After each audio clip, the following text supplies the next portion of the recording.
Hello and welcome to another Leica review. Today we are continuing our discussions on improving your photography.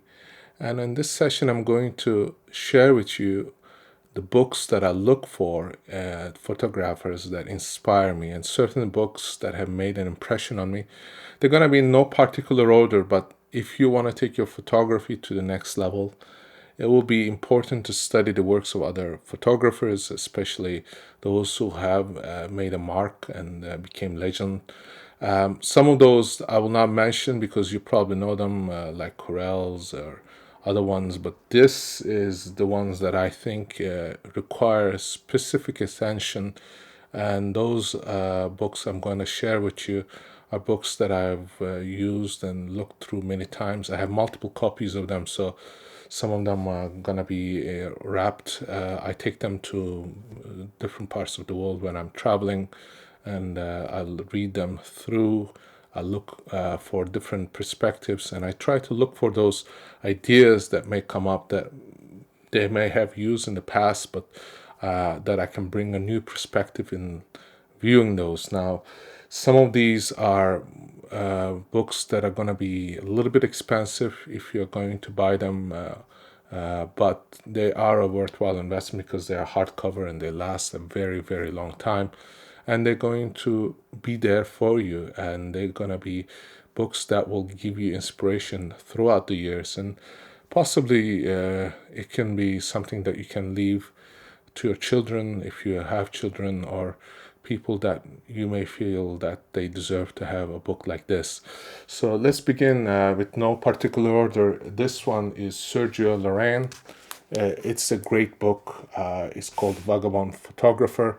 It has a whole bunch of photographs which I will share with you on another time, but they are very simply spectacular. This is just a pool of water, and if you look at it, it looks very simple, but there is a whole different type of beauty. It's all black and white, gives you an idea of what can be done with black and white photography. This is mostly taken on the streets of ordinary people. So if you are into street photography, Sergio Loren is one that I would truly recommend looking into his work. I'm also going to be providing links down below for finding those books at the best possible prices and where you can locate them. And some of those books may not be found so easily, so you will need to look at those links that I have provided to go for those books and have a look at them. Certain books will inspire you more than others, but I find that over a general collection of books is best to have so that you can see how different perspectives affect photography. Now, this is the next one. It's called Kodachromes from William Christenberry. It's an incredible book because what he has done is he has used these images that are very simple, like this 5 cent image of a wall that you may find to be very simple, but yet it tells a story that is so deep and so profound that you have a connection. You find that it's a time in history that has been recorded. Maybe 5 cent is not such an important number now, but back then, or back the time when this was taken, it was an important and it was a mark in history. So in these books, what you'll find is a recording of history, a recording of storytelling. And that is what is important. I always try to point out in the most mundane things are hidden the secrets of stories. And storytelling is what gives you the ability to be an artist, a photographer. Because photography is painting with lights, and you are actually painting a photograph, you're creating it. Now, since we are on the topic of that, there's one that's a legendary Karsh. A lot of people haven't heard of him, but he is a legend. He has photographed many of the celebrities. He has an incredible collection of work. And what is beautiful is the way he uses the light. It seems very simple, but it's very complicated. And what you will find is if you go through these books, some of them are maybe simple, like this one here. What you'll find is that it's a black and white photograph, very contrasty, yet it tells a very simple way of how to relate to the subject. It may be very different for another one, and that is the way he does it. So he picks the subject, he tells a story from his perspective of seeing how that one relates to that. And Karst's work is something that has been, I think it should be in all photography schools who want to learn photography. They should be in everyone's library for the fact that it has a very unique way of doing classical portraiture. If your style is classical portraiture, that is one to look at. Hurrell's work also is one of those, but I'll discuss Hurrell in a different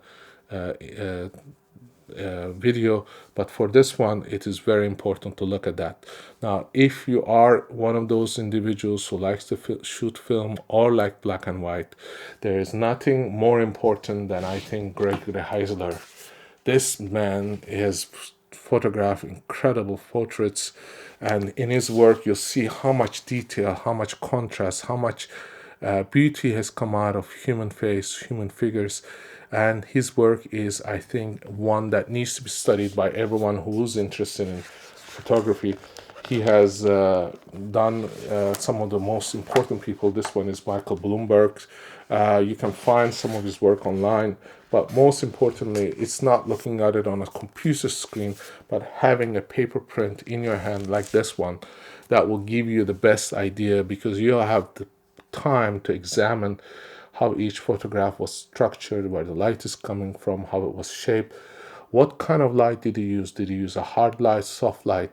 And these are the things that make a huge amount of impact when you are doing photography. Personally, I think that a person who's doing photography should have a multiple angles of view. He should have multiple tools to create the image that he wants. One trick ponies I have seen over the years have all failed. They may get lucky and have a flash of or a spark of interest at some point, but if they do the same thing, it just becomes boring. And what's important is to keep fresh and keep evolving as an artist. And Gregory's work is one that I find incredibly important in terms of photography. What you will also find is, I think of it as a way to look at photography in a different perspective, is Ryan McGinley. This one is, as you can see, is a very abstractive photographic style, and that is something that may appeal to someone who wants to go for more abstract, more artistic way of expressing more in terms of finding that dreamy state of expression. And for painterly type of photographs, this is incredible. This is the reason why I always go and tell my students, if you want to create an image that is very unique, very different, then you have to go with the unique lenses that have made a mark in history. I have a whole bunch of videos on those. For example, Canon's TV lens 0.95. That is adapted to a Leica, and it's gonna give you incredible detail because of the unique bokeh that it has. Or you can go with different lenses that I also mentioned. There's Pentacons. There are other lenses that are in the market that give you that special look. But these lenses, of course, become collector items, hard to find. They cost a lot of money sometimes. Sometimes they don't even cost a lot of money. It's just hard to find. And that is when I go traveling through different parts of the world, I go into these secondhand shops, look for these items. You might find it dusted in one corner, and it will be a gem, and it will be at a price that is reasonable and good. And that lens will probably define a photographic style that you may have. I particularly love certain lenses like the 75mm f1.4, which is no longer in production. But that was the lens that created the movement that I would call a beautiful creamy bokeh as far as portraiture is concerned for the Leica cameras. And that was the favorite lens of the designer of Noctilux. And that is what I will say is important, is to know how each lens is going to react and what it's going to give you. It's like having different tastes of wine, or different tastes of flavors, or different spices that you throw into food, and you may be cooking meat, fish, or whatever, but the spices will alter the taste. It gives you a different look. That's why lenses act that way. You can have the same camera but different lenses. It's going to give you that look. If your style goes for that dream look, this is the book to get. Of course, some people love nude photography, fetishism, things of beauty and models. I think there is nothing more pronounced than Helmut Newton. His books are incredible. This is a very heavy book, but that is one of his books. And every year I go through this at least twice, and look for inspiration, look for ideas, and look for different way of interpreting classical portraiture. His many photographs are black and white, which also tells you that you can capture beauty in black and white. It doesn't always have to be color. But if you're going for a certain time frame, a certain period, certain style, this is what you need to look for. How did he use, and what did he want it to tell in his photographs? In a simple photograph, you can see a lot of things, and these words will come into your mind. I just note them down and go, it's provocative, it's sensual, it's sharp, it's edgy, or it will be something like, oh, it's hard, it's fast, or is it sexy, is it mysterious? Those are things that I will say. And then I ask myself this question: what makes this photograph that way? So then what you can take those ideas, and you may see something and apply it. And this is why it's so important to study these books. And you don't have to buy all these books all at once. What I suggest is buy these books one at a time, and then build your library out of that. Of course, there is Terry ONeill. Look at that incredible portraiture. It is an incredible photograph. It just tells so much. And it doesn't even have to be a sharp, focused photograph. It just is incredible. And the reason that is so is because he captured the moment, he captured the mood. And that's what we look for in photography, is to capture the mood. If you haven't captured the mood, all your photography, sharpness, everything else is out the window. And that's why I say it's so important to take a photography class or workshop. Workshops are great because within a week or so, you can get months and months of information condensed into it. And then if you're working or doing things and you don't have the time, that helps it. And then working one-on-one with your instructor gives you that edge. It's like the master apprenticeship. That's what gives you the idea. And I'll show you another photograph. Right here, we have this photograph. And you probably recognize this famous film actress. And you can see how it's beautiful, but it says innocence, it says a story, and these adjectives will come to your mind, and I will jot them down and say, what is that makes it that way? These photographs are no accident. These are photographs that the photographer saw and captured. That's why it's called creating rather than capturing, just taking photographs. Because anybody can press the button, but creating the image is what makes it special. For me, each time I take a photograph, I think of it as a story. And what happens is, over the years, I've developed this style that says it is a signature. A signature that if someone were to look at it, go, okay, that is his style, that is it. So that's why you can look at a Picasso most of the times and tell that it's a Picasso. If you're really good at it, you can look at his earlier works and recognize that it is his work, even though it may not be cubistic style or anything else. Similarly, when you look at these photographs, you can see the evolvement of an artist's career or style. When it has reached a level where it's really good, then he just reinvents himself, like Miles Davis did with each different generation of music that came in. He improved his music. He improved the way that he was making music, whether it was bossa nova or funk or rock, anything that came in, he was able to adapt it, change it, and produce his own style. And you could find that unique style throughout his music. Similarly, in photography, it is a way of approaching and seeing how these images might have translated into a career, a style, a signature. And it should be the same way for you. It's just not sufficient just you shot a photograph out on the street and it was just broad daylight and it was dark figures and everything else. Does that say much about you? It does not say a lot to me most of the time, because it just seems like a random shot on the street. Did you make that photograph, or were you just a witness? If you're just a witness and you haven't done much to create that image, you're really actually snapping images. But if you are helping to create that image, waiting for that right moment, for the right light, right instant, then you have a chance of doing it. And you may be able to interact with the subject or what the environment to shape that. It may be a reflector, it may be a flash, it may be someone standing in a certain position or doing something. This is most evident if you look at Vivian's work, Vivian Meyer.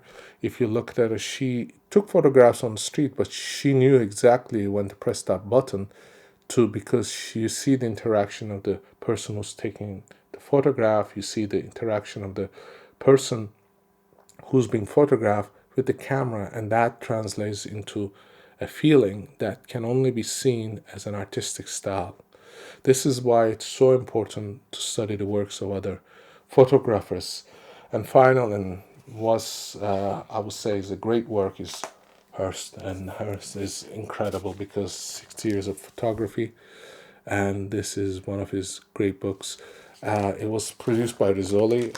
It's a beautiful bookstore in New York, where I've lived many years. This is incredible because he appears to have used natural light, but he uses the light so effectively to tell a story. You see that it's a style that he has created over the years, and it is powerful. It just makes you want to engage with the photograph. And you could study the photograph many months, many years, and still find more details, more aspects to that photograph. And if you combine it with all the other works, you'll see it is a signature. And that's what we're looking for: creating signatures, creating images. Now, for those of you who feel that they have less than the best, I will say this. It doesn't matter the camera or the lens or what kind of gear you may have. Those are things that are ever changing. What we used 5 years ago, we're not using today. What we'll use today, we will not use probably 3 years from now. As the technology evolves, we evolve with the technology and use different tools to create images. What you will find, though, is that if you have an artistic style, that evolves with technology. So if your camera is only 12 megapixels, so what? You still can create great images. What you should be looking for is what appeals to you, what creates that image that you feel so affectionate about. And if your passion is in that image, that will automatically transfer to the viewer. Now, I have seen throughout my career that it takes maybe 2 photographs a year if I'm very lucky. It's usually 1 or 2 photographs that I've taken that I'm truly in love with, and those are the ones that will form the body of work that I feel compassionate about and feel the passion in my veins when I take them, and that automatically translates as images. Now, I have a lot of people who have come to me and asked me how I took that image, how I took that photograph. And I will say, well, I took it because it felt right. And I didn't go through a whole lengthy process of thinking about it. It was the maturation of all that information that I've gathered, all that skill, and being in that zone, in that moment, I was able to capture it. But if you haven't prepared yourself, that is not going to happen. It's all the years of studying of art and everything else that will influence the way you do it. I mean, for you, it is here that gives you a tool as much as your photography or camera does. So it is here that you will find that your photography will improve as you would study and understand the masters. I have many, many books from modern architecture right there to everything else, hundreds and hundreds of books. And each of those books give me a wealth of information.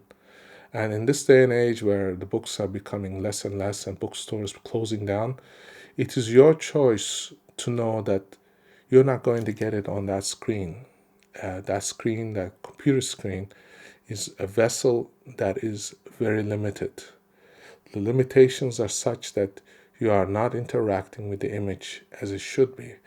Here, in your paper form, you are with yourself. You're in silence. You're not in distraction. You're not going to the next page. You're not opening the next tab or not researching stuff. You're just immersing yourself in the study of the art form, which is photography. So if your aim is to improve your photography, look no further than studying these books. And I will do another review, another session where I will talk about some of the fundamental works that will be of critical importance to understanding photography, and those will be in upcoming reviews. And I hope you will follow this and take this path to making your photography better. And I hope you visit the links down below to see what these books may offer you. I thank you for watching, and I'll see you in our next review.